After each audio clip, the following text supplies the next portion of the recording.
Bienvenue dans Technologie en pratique, une émission podcast de Equité où nous plongeons dans le monde fascinant des outils et techniques qui transforment le développement logiciel. Je suis Romain Roswick et je vais oser poser des questions inavouables, incongrues et simples pour mieux comprendre le mode de fonctionnement de la technologie. Bonjour, je m'appelle Julien et on est dans un épisode spécial de Technologie en pratique avec Romain. Bonjour Julien, merci d'avoir accepté l'invitation. Avec plaisir. Comment ça va ? Ça va très bien, et toi ? T'as mangé des cordons bleus ce midi ? J'ai mangé un super cordon bleu, c'était délicieux. Ok. Alors, on va faire cette émission, comme tu as dit, un petit peu spéciale, dans un salon, mais pas forcément dans un salon de tech, au bout du compte. Là, on est dans un salon cosy. Ouais, on tire un peu je tire un petit peu les cheveux là-dessus, mais voilà. Donc, nous sommes dans le salon du Coloft. Donc c'est là où Equité habite et ça fait quelques années qu'on est ici et ils nous ont gentiment prêté cette salle, la salle d'arcade qui est là, qui est plutôt. On fera une partie tout à l'heure. Hein. Ouais, non, on pourra jouer. Ouais, non, mais c'est vraiment des trucs qui sont assez sympas. Il y avait un Street Fighter, je crois, ou quelque chose comme ça. On fera ça. Donc on fera un truc comme ça. Et nous sommes ici pour la sortie d'un magnifique ouvrage, bouquin que tu as écrit. Oui, c'est vrai. Et on s'est dit c'était l'occasion rêvée de pouvoir faire une interview de technologie en pratique avec toi. Et ben on est là. Sans forcément de salon tech, mais on est dans un salon et je reviens un petit peu encore une fois sur l'objectif même de l'émission. Alors Julien, tout le monde commence à te connaître un tout petit peu, l'invité permanent de technologie aussi en pratique. Alors c'est quand même mon premier épisode où je suis l'invité principal. Oui. À chaque fois, j'étais un peu le sidecar. J'avoue. Alors, j'ai eu une crise de jalousie aussi par rapport à un autre Julien qui m'a dit je suis jamais passé dans ton émission. Est-ce que il a qu'à écrire un bouquin. Et il avait qu'à écrire un bouquin. Bon, c'est tout. Ce magnifique bouquin, Infrastructure as Code avec Terraform, où j'annonce tout de suite que je vais faire des jaloux parce que je suis le premier à avoir eu le bouquin dédicacé. Et ça va valoir des millions et des milliards dans quelques temps. C'est assez rigolo d'ailleurs parce que c'est aussi le premier exemplaire que j'ai eu en main. Et voilà. Parce que moi, j'avais pas encore reçu mes exemplaires quand toi, tu as reçu ceux que tu avais commandés. Et donc, non seulement c'est le premier que j'ai dédicacé, mais c'est aussi le premier que j'ai touché. C'est un peu bizarre, mais... Pour la petite histoire, en fait, c'était à l'occasion du Cloud Nord, donc le salon qui a eu à Ratech au mois d'octobre, et on a reçu les bouquins, le matin même. Donc c'est Pamela, un big up pour elle, qui a fait un aller-retour de Ratech à chez elle, parce qu'en fait, forcément, c'était livré chez elle. Pour un petit peu pour enchaîner, donc les personnes commencent à te connaître un tout petit peu, surtout sur la chaîne Equité, mais est-ce que tu pourrais quand même expliquer ce que tu fais comme activité? Et qu'est-ce que c'est ton métier ? Ouais, alors dans mes activités, il y a plusieurs choses, c'est un peu mélangé. J'ai une activité de freelance où je fais du développement, du conseil, sur du développement Java back et sur plutôt du DevOps, du cloud, des choses comme ça. Ça fait combien de temps ? Ça fait un peu plus de 5 ans. 5 ans. J'ai fini mon 5e exercice là en septembre.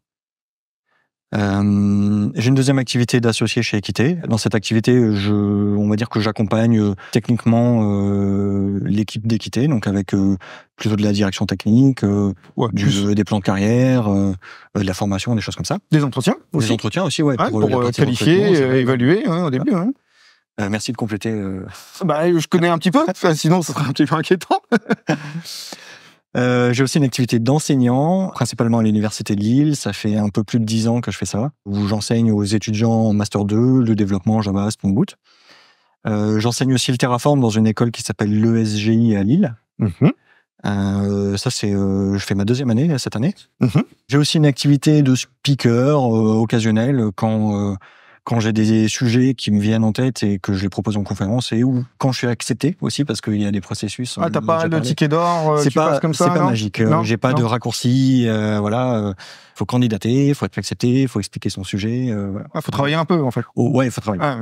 Mais on pourra en reparler sur un autre épisode si tu veux. Oui. Si ça t'intéresse. Donc ça c'est aussi une des activités que j'ai. Et cette activité de speaker m'a aussi amené à être co-organisateur de la conférence Cloud Nord. Qui a eu lieu le mois dernier, et donc dans cette conférence, je m'occupe un peu de tout, parce on s'auto-organise, et en particulier, si vous êtes venu à Cloud Nord, vous m'avez croisé à l'accueil le matin, parce que c'est moi qui ai scanné les billets et qui a accueilli tous les participants, grosso modo, à la conférence. C'était très marrant parce que c'est lui qui m'a accueilli. Et je le connais très bien et j'ai vu qu'il s'était levé tôt. C'était un peu compliqué, oui, l'accueil, on va dire. Oui, ouais, Toujours à chaleur, c'est pas le souci, mais on voyait que pour lui c'était compliqué. Ouais, c'était une grosse journée. C'était une grosse journée. Mais j'ai l'impression que c'était une grosse journée pour tout le monde. Oui, pour tout le monde. Très bien. Donc nous sommes là sur ce magnifique livre qui est sorti donc au mois d'octobre, début octobre, c'est ça. proprement dit. Au-delà de toutes les questions que je vais pouvoir te poser, c'est dur d'écrire un bouquin ou pas? T'imagines même pas à quel point c'est difficile. C'est vraiment un exercice assez compliqué. Au-delà de créer la structure des chapitres. Enfin, je passe vraiment à avoir l'idée, tu vois.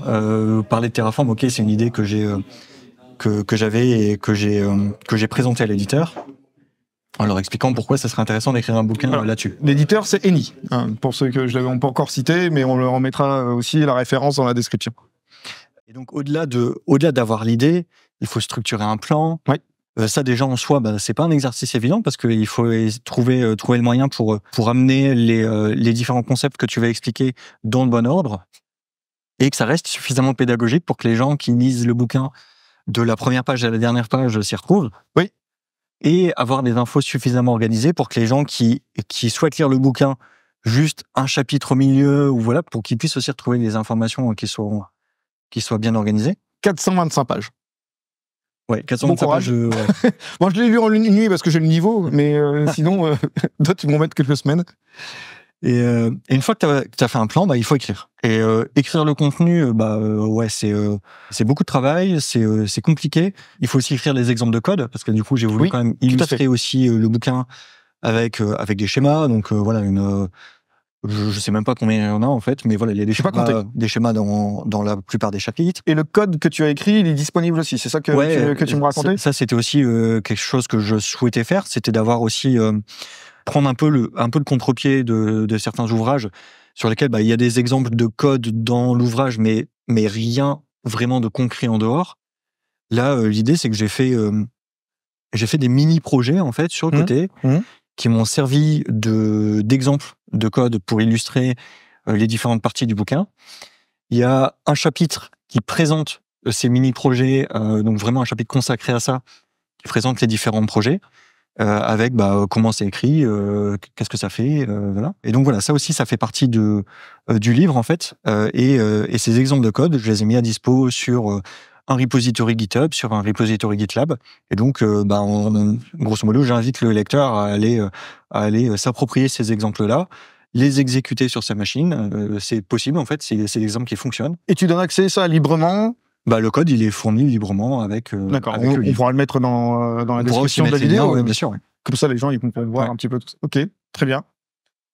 Donc pour enchaîner sur l'ouvrage, on va commencer par l'origine même du projet de ton livre. Tu commences en racontant l'histoire dans une entreprise qui découvre un peu le cloud. Ouais. Et par rapport à cette expérience, qu'est-ce que tu peux nous dire de ce vécu et qu'est-ce qui t'a poussé donc à écrire ce livre sur Terraform? Entre cette expérience et l'écriture du livre, il s'est quand même passé plusieurs années. Plusieurs années. Ouais. C'est genre 4 ou 5. Ah oui. Donc c'est quelque chose que tu as en tête depuis longtemps. En fait, l'usage de la techno et ce que ça apporte, ça, effectivement, c'est quelque chose que j'ai pratiqué. C'est ton métier. Oui, ça fait partie de mon métier, ton taf. Après, il y a quand même eu un événement déclencheur sur l'écriture du bouquin, on pourra y revenir après. Bien sûr. Mais ouais, du coup, effectivement, sur l'histoire de cette entreprise qui a commencé à vouloir faire de l'infrastructure as code, du cloud, des choses comme ça, à un moment donné, je me suis retrouvé à être dans une équipe qui était plutôt une équipe d'architectes infra, des gens qui ont des très bonnes connaissances sur l'infrastructure en elle-même, mais très peu de connaissances sur la partie code. Ça veut dire qu'il y a des architectes qui savent pas coder. On parle d'architectes d'infrastructure, donc c'est des gens qui sont capables de dimensionner par exemple les bases de données, de construire des infrastructures de serveurs, des réseaux, des choses comme ça. Donc c'est des métiers un peu différents. Ce qu'on appelle un peu plus système. Ouais, on peut parler d'architecte système, quel que soit le terme qu'on y met, mais oui, c'est un peu ça. Et moi, je suis arrivé dans cette équipe, plutôt avec une expérience d'architecte logiciel. Donc moi, mon métier, c'est d'écrire du code. Et je me suis retrouvé sur un projet où il fallait faire de l'infrastructure chez un cloud, et on s'est dit, cette infrastructure, on va on va pas la faire manuellement parce qu'à un moment donné, s'il y a un passage à l'échelle, il va falloir faire beaucoup de gestes manuels, écrire des procédures manuelles. Tout ça, c'est un peu... Et t'adores tout ce qui est manuel. Oui, voilà. Pourquoi automatiser quelque chose qu'on pourrait documenter dans un Word? Important. Et en fait, tout ça, grosso modo, dans cette démarche-là, on s'est dit, il va falloir quelque chose pour pouvoir automatiser tous ces gestes de création d'infrastructures sur le cloud. Et il s'avère que Terraform, ça commençait à prendre un petit peu d'ampleur. C'était toujours sur une version 0. quelque chose. Donc il y a 4 ans, c'est ça en fait? Hein, ouais, c'est quelque chose comme ça, il y a 4 ou 5 ans. Ouais. Et donc, moi, j'ai commencé à découvrir un super pouvoir de ouf. C'est on peut écrire du code, et ce code, ça génère des machines virtuelles, ça génère des réseaux, ça génère des disques, ça génère des bases de données sur un cloud. Et le cloud, il est à Singapour, tu vois. Tu peux faire ce genre de truc. Et moi, je trouvais ça incroyable, en fait. D'accord. Et j'ai tout de suite été convaincu par ces aspects autour de l'outil, de la techno, la capacité qu'on avait à pouvoir appliquer des bonnes pratiques de code à de l'infrastructure. Ça fait partie vraiment des avantages de faire de l'infrastructure as code. Hein. Et j'ai bossé sur cette techno pendant plus de 3 ans dans cette boîte pour aller développer des modules, outiller vraiment l'infrastructure, donner aux développeurs la capacité de créer eux-mêmes leurs environnements en réutilisant des blocs de code. Donc c'est ça en fait l'avancée majeure avec Terraform, c'est éviter cet aspect un peu manuel. Oui. Et on peut parler carrément d'automatisation ou on est sur... c'est clairement de l'automatisation. Il y a aussi de la reproductibilité. Ça c'est hyper intéressant. C'est quand tu as créé un environnement de production, et en réexécutant ton code avec d'autres paramètres, tu crées une pré-prod. Tu réexécutes ton code avec d'autres paramètres, tu crées un environnement de qualif.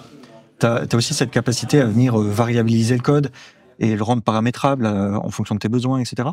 Et donc, c'est de l'automatisation, il y a de la reproductibilité. Le code, tu le mets sur un Git, donc tu peux le partager, il y a d'autres gens qui peuvent aller le voir, tu le versionnes, donc tu fais des numéros de version de tes librairies d'infrastructures que les autres gens viennent utiliser. Quand il y a des bugs, parce que ça arrive, alors du coup, on parle de bugs, mais c'est des oublis ou des nouvelles choses que tu ajoutes dans les modules, tu peux les mettre à dispo. D'accord. Et donc ça, en fait, moi, je me suis juste retrouvé à écrire du code, mais pas du Java, du Terraform. C'est un langage particulier? C'est un langage particulier, ouais. C'est une approche déclarative. C'est un peu spécial. L'idée, c'est plutôt de scripter une liste d'étapes que tu vas vouloir exécuter, qui vont t'amener à un état. Donc, si je prends un exemple un peu bateau, quand tu vas vouloir créer, par exemple, une machine virtuelle, il te faut un réseau, ensuite, il va te falloir une adresse IP, et ensuite, tu vas pouvoir créer ta machine virtuelle dans le réseau en lui affectant l'adresse IP. Si tu scriptes ces 3 étapes, ta première étape, ça va être je déclare le réseau, ensuite, je crée mon adresse IP, et ensuite, je crée ma machine virtuelle. Si, dans cette donc ça, c'est une approche impérative script. Si, à un moment, sur une de ces étapes, il y a quelque chose qui échoue, il va falloir que tu réexécutes ton script, mais en repartant de l'étape qui avait échoué. Donc, tu vas devoir faire de la gestion d'erreurs, et dans ton script, mettre un peu des if, en disant if mon réseau a bien été créé, je saute l'étape de... If si sa merde retourne au secours. C'est un peu ça. Terraform, l'approche, elle est un peu différente. C'est donc une approche qu'on appelle déclarative. Tu dis, voilà, je veux un réseau, je veux une adresse IP qui allait piocher dans un réseau, et je veux une machine virtuelle qui prend cette adresse IP. Tu donnes pas l'ordre de déclaration des choses. Tu dis ce que tu veux, et tu donnes les dépendances entre ces choses-là. En fait, Terraform, lui, il va lui-même décider de l'ordre de création des choses. Et si jamais il y a eu un échec à un moment donné, quand tu vas simplement réexécuter ton code, lui, il saura qu'il a déjà créé le réseau. Il saura qu'il a déjà créé l'adresse IP, et donc il n'aura plus qu'à créer la VM. Tu vois, il y a ce genre de notions qui font que toi, tu déclares plutôt l'état que tu veux atteindre, et c'est Terraform qui va décider de la suite des étapes à exécuter pour amener à cet état. Là où quand tu fais du scripting, c'est l'inverse, tu écris la suite des étapes, et l'état, c'est la résultante. Et parce que c'est pas le premier épisode qu'on fait sur Terraform, aussi sur Equité, il y avait Johan et Maxime qui ont travaillé dessus, ils ont déjà fait des choses, mais c'est un langage propre à Terraform, propriétaire à Terraform, ou c'est vraiment eux qui ont mis ça en source pour dire c'est comme ça que ça va fonctionner? Alors ils ont créé un langage. En fait, donc la société qui édite le logiciel Terraform s'appelle HashiCorp. Et ils ont créé un langage qu'ils ont appelé le HCL pour HashiCorp Configuration Language. Et donc c'est un langage qui ressemble au JSON, mais qui se veut plus simple à lire et plus simple à écrire. D'accord. C'est un peu l'esprit.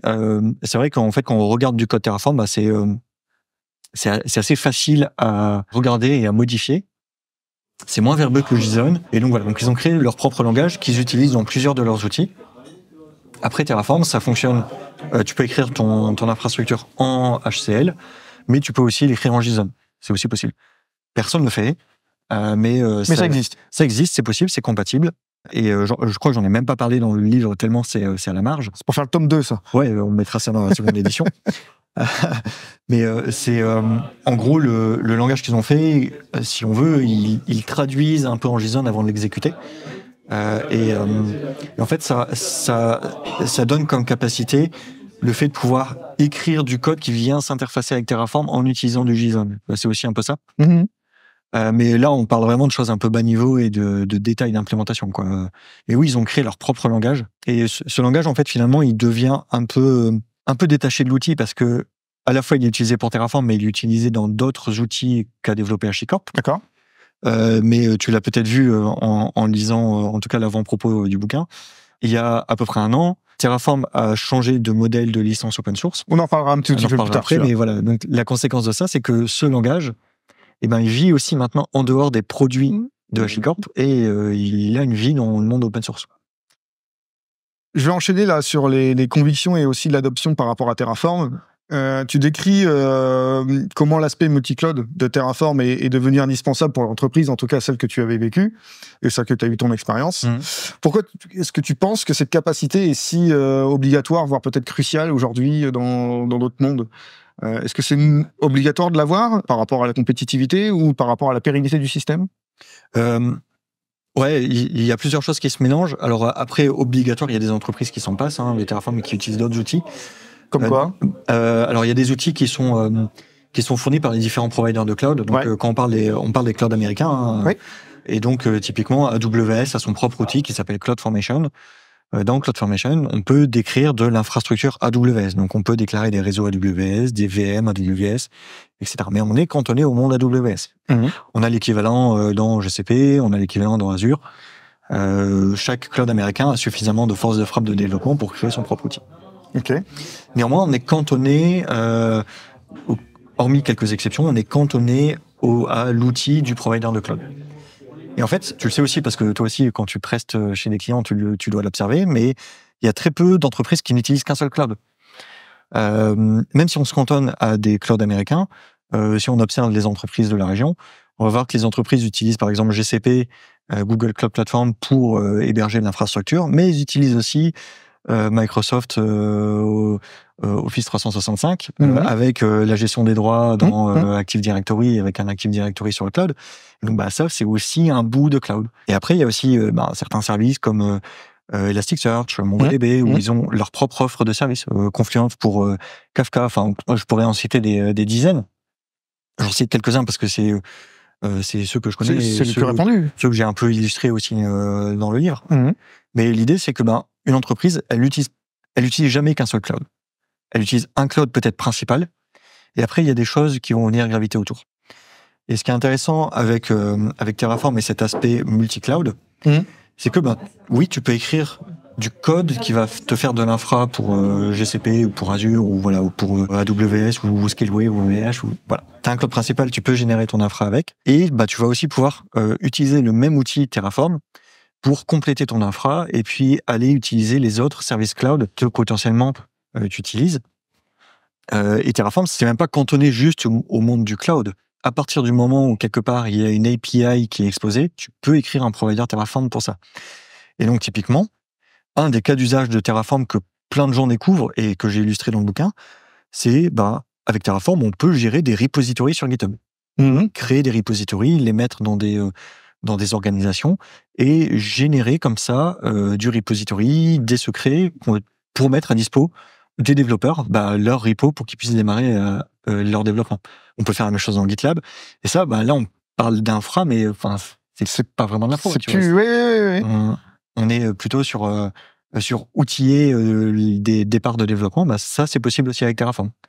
Et du coup, ça permet d'avoir les mêmes bénéfices que ce que tu pourrais avoir sur l'infra. Tu as l'automatisation, tu peux avoir la compliance avec une bonne gestion des droits, les règles de dommage, les contrôles d'accès, etc. Tes repos, ils sont bien rangés au bon endroit. Et tu peux aussi mettre à dispo des équipes, les bouts de code qui permettent de créer, gérer leur repo, etc. C'est assez large, en fait. C'est hyper large. Et donc, c'est pour ça que tu as fait 400 pages. J'ai fait 400 pages, mais j'ai fait 400 pages même pas en parlant des outils, des providers. De tout ça, ouais. Moi, j'ai utilisé quelques exemples. Je suis allé en piocher quand même des choses suffisamment variées pour montrer un peu l'étendue des possibles, mais le bouquin, en fait, il s'attache pas particulièrement à un ou plusieurs providers. C'est pas un bouquin sur faire de l'AWS avec Terraform. C'est pas un bouquin sur faire du GCP avec Terraform. C'est pas un bouquin sur faire de l'Azure avec Terraform. C'est un bouquin sur voilà comment on fait du Terraform, comment on écrit du code, comment on écrit du code réutilisable, comment on peut écrire soi-même son provider, comment on intègre Terraform dans l'entreprise, dans les repos, dans les process. Et après, charge à chacun d'aller trouver le bon provider, poser son cas d'usage sur l'outil. Et puis, c'est pour ça que dans ton livre, en fait, tu prends des exemples de plusieurs fournisseurs de cloud et pas forcément AWS qui est peut-être le plus répandu dans notre milieu. Alors, le plus répandu dans notre milieu, ce qui est sûr, c'est que dans la littérature qu'on retrouve sur Terraform, je vais dire tous, mais il y a plus de 90% des exemples, c'est AWS. D'accord. Ça s'explique très bien. Aux États-Unis, c'est le cloud numéro 1. C'est aussi le premier cloud donc qui était à dispo sur le marché. Donc, beaucoup de gens s'en servent. Ça, il n'y a pas de secret. Après, si tu achètes un bouquin concurrent au mien, tu trouveras souvent, chez les gros éditeurs américains, tu trouveras des exemples AWS. Mais c'est normal. Puisque c'est leur standard. C'est aux États-Unis, tout le monde fait du AWS. Ouais. On se pose pas de questions. On se pose pas de questions. Grosso modo, c'est ça. Je tire le trait, j'exagère, mais c'est un peu l'idée. Et donc, c'est pas choquant que si tu achètes un bouquin édité par Aurélie qui est sur Terraform, tous les exemples de code sont sur AWS. Et donc, ça reste intéressant parce qu'il présente quand même le langage et l'outil et le mode de fonctionnement. Par contre, tu as des exemples AWS. Et donc, si toi ça met aussi un peu de côté l'aspect multi-cloud dont on parlait tout à l'heure. Oui, tout à fait. Et si toi, ton cas d'usage, c'est de faire du Google, ok, tu dis comment je fais. En fait, moi, j'ai pris un peu le contre-pied de ça. Je me suis dit, je vais mettre des exemples assez variés. Et le propos du bouquin, ça va pas être de faire du GCP avec Terraform, c'est de faire du Terraform. Après, ça n'empêche pas que si tu veux faire du GCP, il va falloir aller quand même un peu compléter ta connaissance avec comment ça fonctionne Google, comment ça fonctionne le provider Google, etc. Mais j'espère que j'aurai donné toutes les bases suffisantes pour pouvoir travailler efficacement avec Terraform. Et après, aussi ouvrir, comme je disais, le champ des possibles en se disant, oui, on peut faire d'autres choses.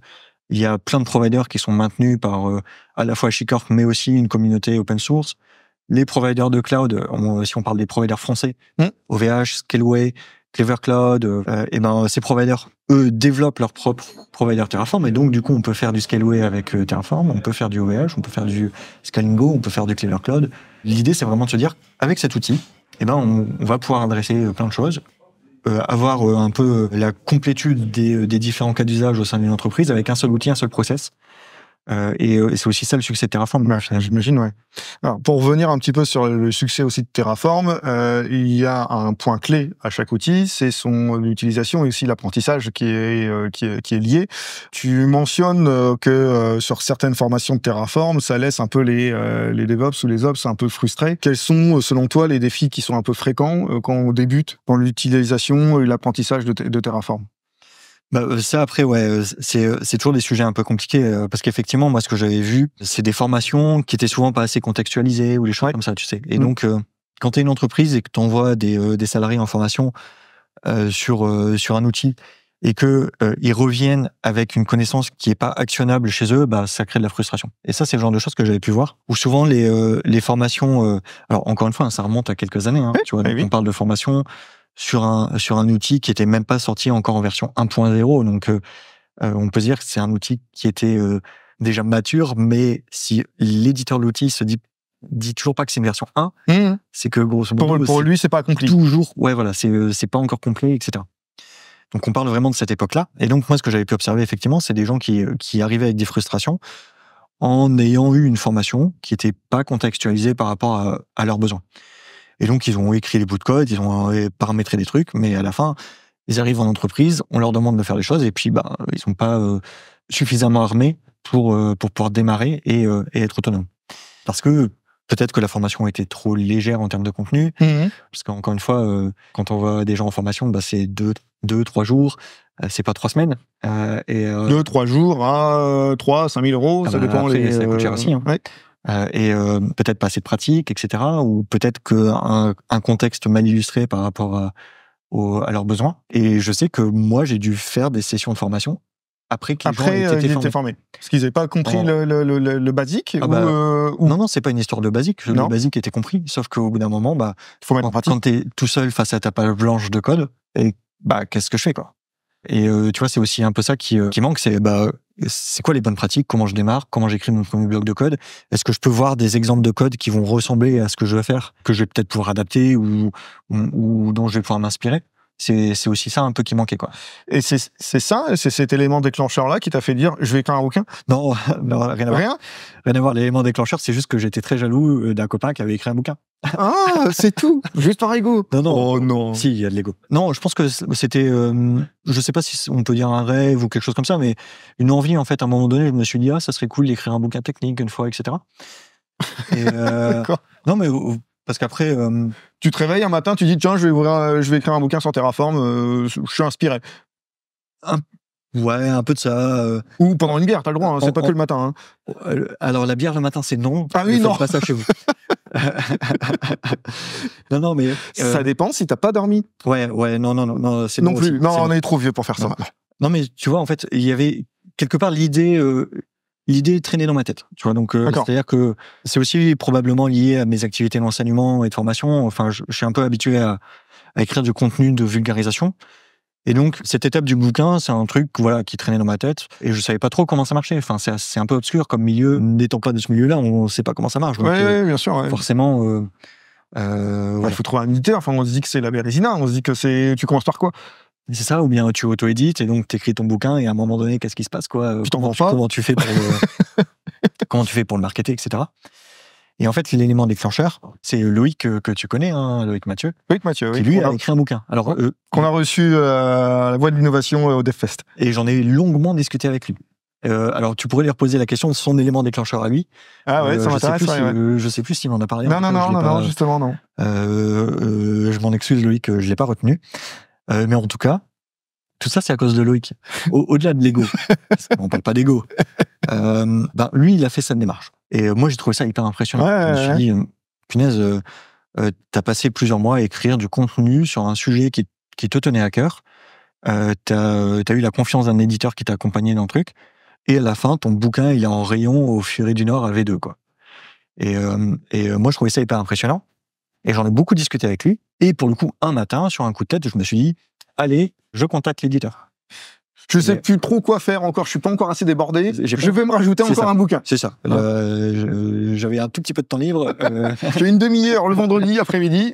Allez hop, je me lance là-dedans. Et donc, un peu comme ça, en revenant d'une conférence après avoir discuté avec Loïc, je vais sur le site de l'éditeur, je vois une page, on recherche des auteurs, contactez-nous. Et j'ai envoyé un mail. Ok. Et du coup, c'est là où j'ai eu les premiers échanges avec l'éditeur, où j'ai proposé mon sujet. Alors, le sujet, je l'avais déjà en tête aussi, parce que j'avais de l'expérience dessus. Il faut trouver l'éditeur qui n'a pas ce genre de sujet non plus. Donc, Eni n'avait pas Terraform dans sa bibliothèque, quoi. Exactement. Il n'y avait pas de bouquin sur Terraform, donc c'est aussi un des trucs que j'étais allé voir. En fait, j'ai fait un petit peu d'études de marché, on peut dire. Ouais, bien sûr. Et effectivement, ils n'avaient pas de bouquin sur Terraform, donc je me suis dit, pourquoi pas. Écrit par un Français. Écrit par un Français et en français. Ça, pour le coup, sur le marché, à l'époque où j'ai démarré l'écriture du bouquin, il n'y avait pas d'ouvrage en français. Donc ça aussi, c'est un élément un peu différenciant. Donc voilà, donc ça faisait un peu partie de ce que j'ai observé en études de marché. Et moi, j'avais déjà aussi acheté des bouquins sur le sujet que j'avais un peu potassé et pour aller voir ce qui était bien dans les ouvrages, ce qui était pas bien, ce qui manquait de mon point de vue, etc. Pour pouvoir aussi essayer de façonner un ouvrage à mon image et ce que j'avais envie de montrer et d'illustrer. En reprenant tes années d'expérience et de contexte terrain et l'expérience de l'entreprise avec laquelle tu étais et qui avait toute cette découverte-là, il y avait assez de matière pour illustrer et amener cet aspect un peu concret. Ouais. C'est un peu ça l'idée. Je rebondis sur cette partie-là, c'est que tu insistes, en tout cas sur ton introduction et sur l'entièreté du bouquin, sur l'importance de l'outillage, de la documentation des tests, de la qualité, de la sécurité du code Terraform. On en reparlait encore tout à l'heure. Si tu pouvez partager quelques outils ou bonnes pratiques ou des concepts qui sont plus ou moins obligatoires à l'heure actuelle sur le Terraform ou en tout cas sur sa mise en application. S'il y a un ou deux outils qu'il faut utiliser en plus que Terraform pour dire avec ça, vous commencez à être solide. Le premier outil, c'est Git. Bon, ok. C'est le basique. C'est le basique. C'est bateau. Enfin voilà, ça peut sembler effectivement hyper basique, mais le fait d'écrire de l'infrastructure as code, le code, il y a du code. Il peut partir sur Git. Et à partir de ce moment-là, il est historisé. Et donc, dès qu'il y a un changement, on est capable de voir ce qui a été changé, etc. Donc, on peut y mettre les bonnes pratiques de dev. Donc, faire des revues de code, faire des process de pull request ou merge request, où du coup, on contribue à un changement dans le code et donc, il peut être relu par quelqu'un d'autre. Donc des pratiques basées sur l'extreme programming comme on avait dans les années 90, des pratiques de dev. Pratiques de dev. Ouais. On retrouve ça dans l'écosystème Terraform. Exactement. Ce qui veut dire que ça rend accessible pour un développeur de rentrer dans cet aspect un peu infrastructure. Ça rend, en fait, là après ça peut être le débat de DevOps. C'est un peu là-dedans que je vais t'amener. Des devs et des ops qui sont à la base de métiers différents. Et là, Terraform, en fait, ça vient se mettre un peu au milieu, c'est-à-dire qu'on fait de l'ops, on crée de l'infrastructure, et on fait ça avec du code, donc on est sur des outils de dev. Et c'est marrant parce que les autres pratiques que j'avais citées, c'est des trucs de dev aussi. Et on est vraiment à la croisée des deux chemins. Après, ça reste de l'ops, donc un dev tout seul qui n'a jamais manipulé une machine virtuelle, qui n'a jamais manipulé des réseaux, il va rien savoir faire en fait. Il va savoir peut-être écrire le code Terraform, mais il saura pas quoi faire. Il saura comment, mais pas quoi. Okay. L'Ops, au contraire, peut-être que lui, il saura quoi. Il saura dire, oui, j'ai besoin de réseaux qui vont être dimensionnés comme ci, comme ça, avec des plages d'IP, des machins. Et il saura peut-être pas écrire le code. Et donc, du coup, c'est peut-être là où il y a une opportunité de collaboration entre les deux mondes. Et dire que les devs et les Ops collaborent. Peut-être que c'est le dev qui va écrire le code Terraform et l'Ops qui dira quoi faire et qui va relire et valider et dire « Ah non, là, il manque le truc de sécurité, etc. » Tu vois, peut-être des choses comme ça. Ou peut-être que l'Ops va pouvoir se former et écrire aussi le code et être autonome. Et peut-être qu'un dev qui manipule l'infra va pouvoir aussi être autonome. Enfin, moi, je suis issu du monde de dev, j'ai fait de l'architecture, etc. Mais aujourd'hui, je peux monter une architecture et une infrastructure tout seul, sans avoir besoin d'un Ops qui me dise ce que je dois faire. Mais c'est parce que j'ai l'expérience aussi d'infrastructure. Donc, un dev peut pas se lancer tout seul comme ça en disant hop, je vais monter une infra AWS. Il faut quand même les compétences cloud et les compétences infra, etc. Tu vois. Oui, voilà. C'est donc il y a quand même une partie encore Ops qui est prédominante dans la partie Terraform. Ouais, il y a la partie vraiment Ops, il y a cette partie infra. En fait, savoir faire du Terraform, ça ne dispense pas de savoir manipuler le cloud que tu veux utiliser. Terraform, c'est pas magique. Il va pas faire des choses pour toi. Il va pas te dire oulala, t'as mal configuré ton firewall. Ça, il va pas te le dire. Non. Okay. Il va soit réussir à te créer ta règle firewall, soit planter en disant j'ai pas réussi à créer la règle firewall. On est à ce niveau un peu basique. Après, il y a d'autres outils qui peuvent venir un peu comme du code classique, analyser le code que toi t'as écrit et te dire là, dans les règles de firewall que tu as écrites, s'il y a un port qui est ouvert, est-ce que c'est normal ou pas? Donc il y a ce genre de contrôle d'outils automatiques. Il y a des outils qui peuvent venir faire du contrôle supplémentaire sur ton code. Et c'est quoi comme outil? Il y en a plusieurs. Je sais même plus lequel j'ai cité dans le livre. Je sais que j'ai cité TF-Lint. TF-Lint, c'est un outil qui c'est ce qu'on appelle un linter. Donc ça regarde le code et ça observe s'il y a des mauvaises pratiques implémentées dessus. Donc c'est des règles qui sont assez simples. Ça permet de vérifier si tu as suivi un peu les bonnes pratiques générales dans l'écriture de ton code. Et après, il y a des jeux de règles qui viennent vérifier certains aspects sur des configurations particulières, des choses comme ça. Ça, c'est des choses que beaucoup d'entreprises viennent réutiliser dans un processus d'intégration continue de leur code Terraform. Parce qu'on écrit aussi des pipelines d'intégration continue pour le code pour qu'il soit appliqué automatiquement, etc. Et donc on vient vraiment enrichir de l'outillage par rapport à tout ça. Il y a un outil qui s'appelle Chekhov. Un quoi? Un outil qui s'appelle un outil. J'ai compris un métier. J'ai fait voilà. Pardon. Je commence à avoir soif. Un outil qui s'appelle Chekhov, et cet outil, lui, il analyse la sécurité du code Terraform que tu as écrit. Okay. Donc, il va aller regarder si au niveau de ta machine virtuelle, tu as bien désactivé certains trucs par défaut qui pourraient poser problème, si tu n'as pas ouvert des ports qui sont connus pour être des ports d'entrée qui pourraient poser problème, si tu n'as pas laissé des choses en public alors que ça devrait être du privé.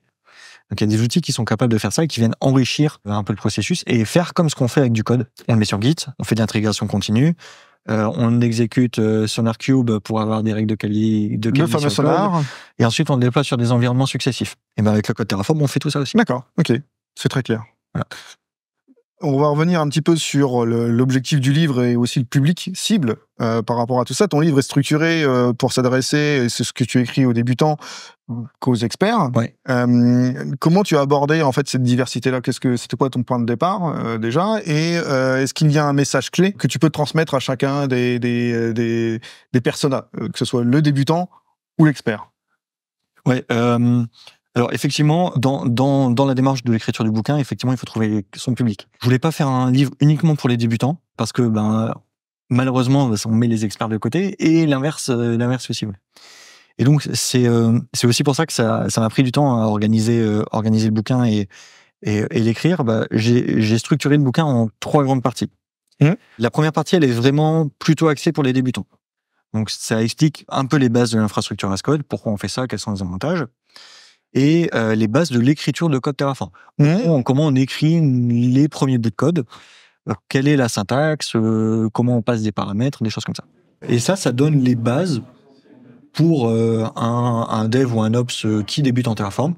Avec ça, il peut aller lire du code, contribuer un peu du code, démarrer raisonnablement ses premières écritures de code Terraform. Ça, grosso modo, c'est un peu le contenu que je donne en formation ou à l'école. C'est vraiment les basiques, les premières étapes. Après, la deuxième partie du livre est plutôt axée sur des cas d'usage avancés. Donc, il y a des éléments de développement de code Terraform qui sont un peu avancés, avec des structures un peu complexes, des choses comme ça. Donc ça fait l'objet d'un chapitre.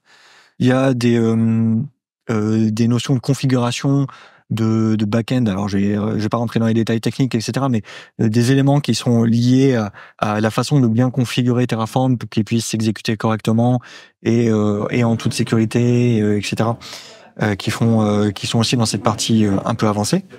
Et aussi, comment je vais vraiment utiliser Terraform au quotidien, parce qu'au-delà du contenu de formation, parce que c'est aussi ce qui manque dans les formations, c'est bien, j'ai écrit du code.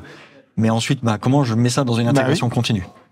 Et donc, ça fait partie aussi, peut-être des attentes des développeurs qui ont déjà une première expérience avec Terraform. Et donc ça fait partie, toutes ces choses-là font un peu partie de la deuxième section, la deuxième grande partie du livre, qui est plutôt consacrée aux développeurs qui ont déjà une première expérience. Comment partager du code, comment écrire son propre provider. Et puis, le point d'orgue, entre guillemets, c'est comment je fais pour passer l'assertif Terraform. Parce que quand on arrive à cette étape-là, tu as tous les prérequis, grosso modo. Alors aujourd'hui, pour Terraform, il y a 2 certifications qui existent. La deuxième est sortie en septembre dernier, donc c'est tout récent, donc elle fait pas partie du livre, elle fera partie peut-être de la deuxième édition. Mais oui, voilà, ça c'est plutôt le contenu qui est à destination des gens un peu expérimentés. Et puis, il y a aussi du contenu qui va plus loin, donc comment je m'intègre avec des outils open source, donc on en citait quelques-uns tout à l'heure. Oui. Comment je fais ma veille, quelles sont les ressources que je peux aller choper sur Internet, j'ai cité des chaînes YouTube, des newsletters auxquelles on peut s'abonner. On en parlera, j'ai 2-3 questions sur la partie veille. Et donc, tout ça fait partie un peu de l'univers étendu de Terraform. Donc, tu arrives à avoir le spectre assez large pour adresser différents types de personas. Et même si on a la personne qui débute avec un petit peu de temps et de patience et beaucoup d'apprentissage, peut arriver jusqu'à l'assertif, et puis après, il faut se lancer, quoi. C'est l'ambition, c'est que en étant débutant, en partant de zéro, on peut lire le livre de couverture à couverture. Oui, voilà. Okay. Ça peut être consommé comme ça. Si on est déjà expérimenté, on peut démarrer au chapitre 4 ou 5, et donc au début de la section 2. Alors, j'en ai pas parlé parce qu'il y a un chapitre un peu intercalaire. On peut démarrer au chapitre 5, et puis aller choper les contenus qui nous intéressent. Et donc voilà, on peut lire le livre comme ça. Après, des gens qui lisent les livres de couverture à couverture sur des bouquins techniques, il y en a, mais après il y a d'autres gens qui consomment effectivement le livre. Ce qui leur intéresse. En allant chercher dans l'index à l'arrière, en disant ok, j'ai besoin. Ah tiens, là on me demande de faire un module, c'est quoi un module? Hop, j'ouvre le chapitre et puis je regarde ce chapitre-là, quoi. Donc, c'est très. Voilà. Et puis il y a un chapitre un peu spécial qui est entre les deux, entre la partie débutante et la partie un peu avancée. C'est le chapitre où j'ai mis grosso modo tous les exemples de code, tous les projets de code que j'ai pu écrire pour le bouquin. Donc c'est ces exemples qui sont à dispo sur les repos Git, GitLab, etc. Et ces exemples, ils sont illustrés dans l'ouvrage avec ce que ça fait, le code est commenté, et donc ça fait c'est un chapitre où il y a 7 exemples de code avec différents clouds, différents cas d'usage. Voilà. Très bien, c'est clair. Je vais rebondir sur quelque chose que tu avais dit au début, sur une transition vers... alors, je sais pas comment le dire, c'est Open Tofu ou Tofu, ouais. Tofu je pense qu'on dit tofu. Je pense aussi, comme le tofu. Comme le tofu. Comme le tofu. Voilà. Et tu parles aussi de cette bifurcation, en fait, et cette transition par rapport à ça. C'est un changement de licence. Et je vais te citer parce qu'en fait, quand je l'ai lu, je me suis dit il faut le mettre en avant parce qu'il y a certainement un débat qui vient derrière. Pas forcément que sur Terraform, mais sur tous les outils de la tech qu'on utilise en ce moment, en tout cas au fil de l'eau. Et là, tu écris tout de suite, c'est avant d'entrer dans le vif du sujet, il était aussi important pour moi d'écrire quelques mots sur Terraform et OpenTofu. En août 2023, HashiCorp a annoncé le changement de licence de ses produits, incluant Terraform, Vault, Consult et tout le tralala. HashiCorp a également été racheté par IBM en avril 2024. Oui. Encore un géant américain qui est là, sur une licence open source, c'est ce que je comprends. Les outils HashiCorp étaient auparavant sous licence MPLv2, donc Mozilla Public License. Cette licence permet de consulter, utiliser, copier et de distribuer le code source du logiciel concerné, avec également la possibilité d'englober le logiciel dans un autre produit et de le distribuer commercialement. Depuis, le changement a eu lieu en août 2024. La nouvelle licence de ces produits HashiCorp est la BSL, Business Source License. Cette licence est plus restrictive, en particulier sur la possibilité de redistribuer commercialement un produit englobant. Ce type de licence est utilisé par ailleurs à d'autres produits comme MongoDB et Elasticsearch. Alors moi, quand j'ai lu ça, je me suis dit, il y a encore il y a un truc qui va pas là. C'est comment tu vois l'impact de cette transition dans cet écosystème, et est-ce que ça enlève pas aussi, le suprême de Terraform en étant open source et passer sous licence IBM et potentiellement une domination commerciale? Alors ça, on pourrait faire un épisode complet là-dessus. Ouais, je pense. C'est pour ça que je t'ai lancé là-dessus. Je me suis dit, ça va durer encore 3/4 d'heure. Mais bon. On fera un hors-série du hors-série du hors-série.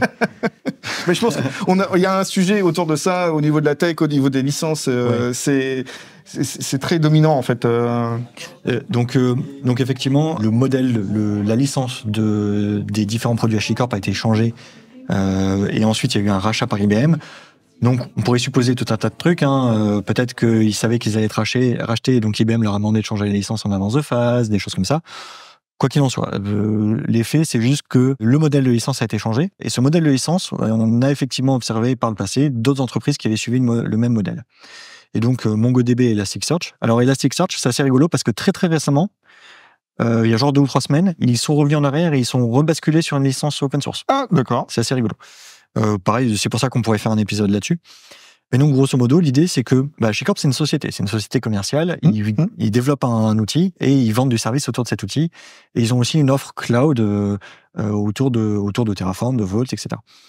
Et donc, le fait de mettre à disposition du code open source, effectivement, ça permet de créer une communauté, d'avoir des gens qui viennent contribuer à l'outil, développer l'outil, faciliter son adoption parce qu'il est gratuit, c'est accessible, c'est facile, on peut aller auditer le code source, voilà. Mais au bout d'un moment, cette société, elle doit vivre et payer les développeurs qui travaillent sur le code. Et donc, si les développeurs ont besoin d'être payés. Il faut, c'est des gens qui ont besoin d'acheter à manger, de payer leur loyer ou leur maison. Et Tesla type S peut-être, je sais pas, mais en tout cas voilà, c'est des gens qui ils ont besoin d'argent comme tout le monde.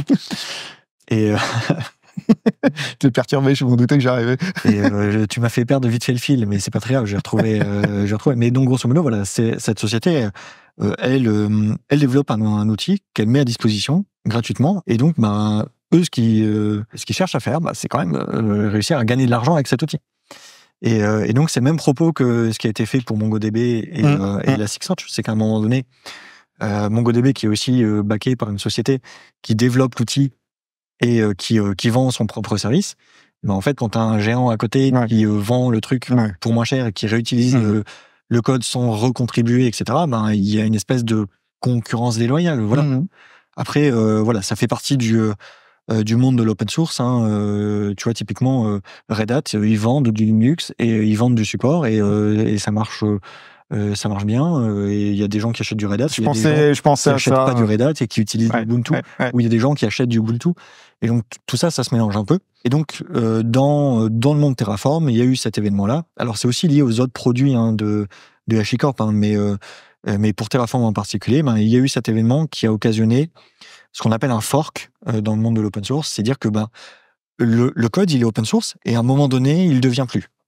Et donc, les gens de HashiCorp vont développer du nouveau code qui ne sera plus open source. Et juste avant, quand le code est encore open source, ici, on tire une branche et ce code-là, il est toujours open source et on peut le faire évoluer en open source. Mais ça, c'est la communauté ou c'est quelque chose comme ça, c'est la communauté. C'est une autre organisation qui le fait. C'est ça, ouais. Donc après, ça peut être la communauté open source, ça peut être backé par une organisation quelconque, par une entreprise. Ça, c'est possible. Et donc, Terraform a été forké suite au changement de licence.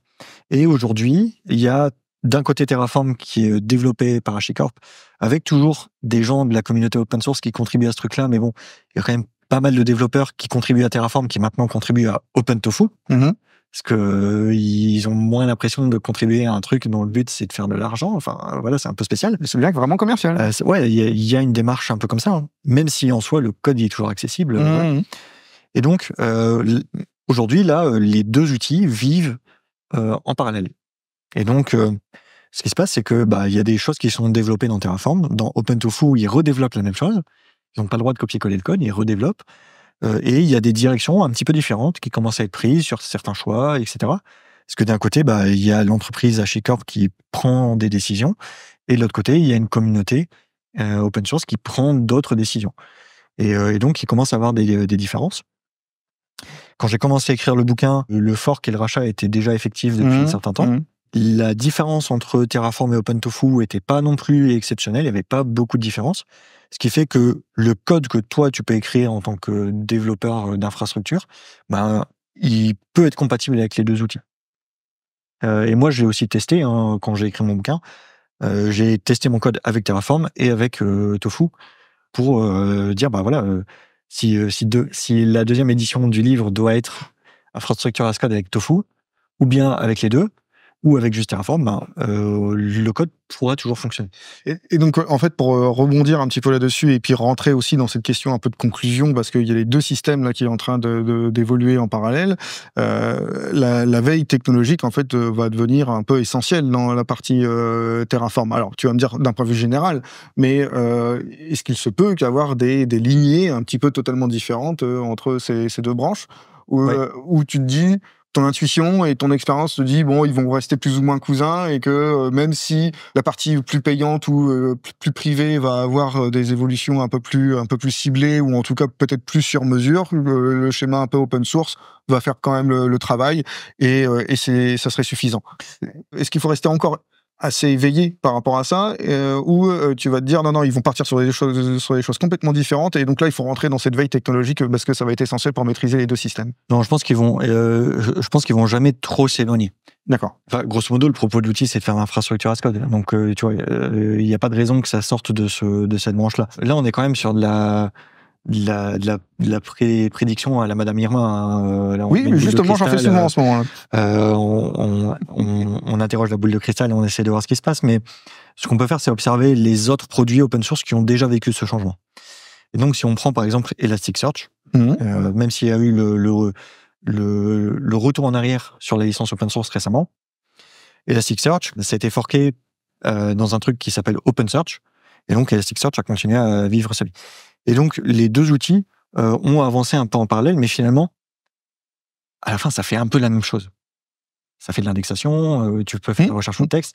Il y a quelques fonctionnalités qui changent d'un côté et de l'autre, mais à la fin, tu retrouves un peu la même façon d'utiliser l'outil et ça fait à peu près la même chose. Si on prend un autre système qui est, par exemple, MySQL, ça a été forqué aussi en MariaDB.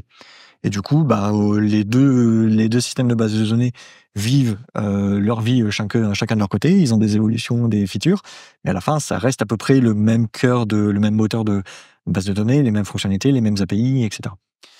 Et donc, en soi, je pense que dans la veille, il faut surveiller un petit peu effectivement ce qui se fait des deux côtés. Parce qu'à un moment donné, ce qu'il va falloir faire, c'est un choix. Une entreprise, à un moment donné, elle devra choisir, est-ce que je fais du Terraform ou est-ce que je fais du Tofu? Ce choix, il peut être fait pour toujours ou être dans le cadre d'une migration. Hein. Peut-être qu'à un moment donné, une entreprise se dira, je faisais du Tofu, mais j'ai envie d'utiliser le cloud de HashiCorp, donc je vais revenir sur Terraform. Donc je pense que c'est ça aussi qui va être important dans la veille. C'est un peu de surveiller de loin les différences entre les deux outils, être capable sur la base de ces différences de faire un choix éclairé en disant je prends Terraform ou Tofu parce que j'ai trouvé telle fonctionnalité qui m'intéressait, mais peut-être se laisser la possibilité de rebasculer d'un outil à l'autre, et ça doit être rendu possible parce que le langage est le même.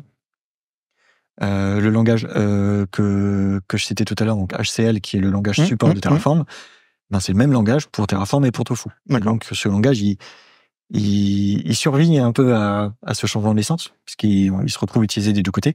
Je me demande si finalement, faudrait que je vérifie, mais peut-être que Tofu s'est réapproprié aussi le code du langage et aurait forqué dans un Tofu configuration language. Faudrait que je vérifie. Là, il faut écrire un deuxième bouquin. Ça me fait un chapitre pour l'édition 2.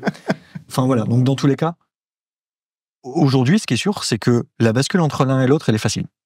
C'est encore possible. Peut-être que ça bougera à l'avenir.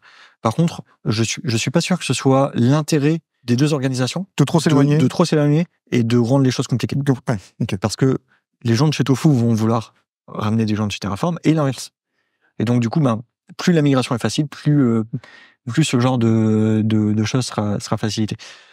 Donc voilà. Après, c'est difficile de prédire l'avenir, mais pour l'instant, la plupart du code qu'on trouve sur Internet ou dans des bouquins ou par ailleurs, on peut l'exécuter de manière indifférenciée avec l'un ou l'autre des outils. Ça fonctionne. Très bien. Julien, écoute, merci. Merci beaucoup. Merci à toi. On a bien compris les enjeux de l'infrastructure. Pour les personnes qui veulent aller beaucoup plus loin, il y a forcément le livre qui est là aux éditions Eni à 39 €. Et pour nos internautes et pour ceux qui nous regardent, est-ce que tu as une idée, un message à faire passer sur ton livre ou en tout cas sur la technologie qui s'amène derrière? Je vais te laisser un peu le mot de la fin. Le mot de la fin, c'est hyper compliqué là ce que tu me demandes. Mais évidemment, sinon c'est pas marrant. Non, mais tout simplement, ce livre, j'espère que c'est un bon guide pour amener les gens sur un apprentissage de l'outil. Forcément, il est incomplet.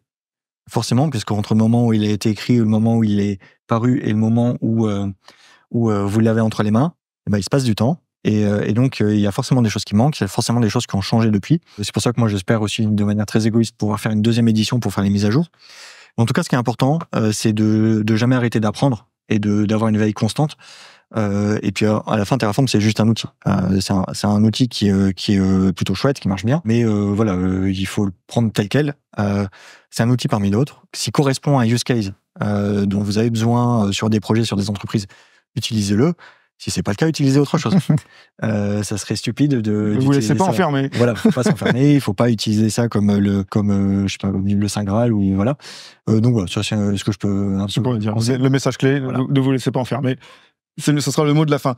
On remercie encore le Call-Oft de nous avoir prêté les lieux. Et nous, on se retrouve dans un prochain épisode de Technologie en pratique. Je vous fais des bisous. Ciao. À bientôt. Merci d'avoir écouté Technologie en pratique. Restez avec nous pour les prochains épisodes où nous continuerons de découvrir des outils et des techniques. En attendant, continuez d'explorer, d'apprendre et d'innover.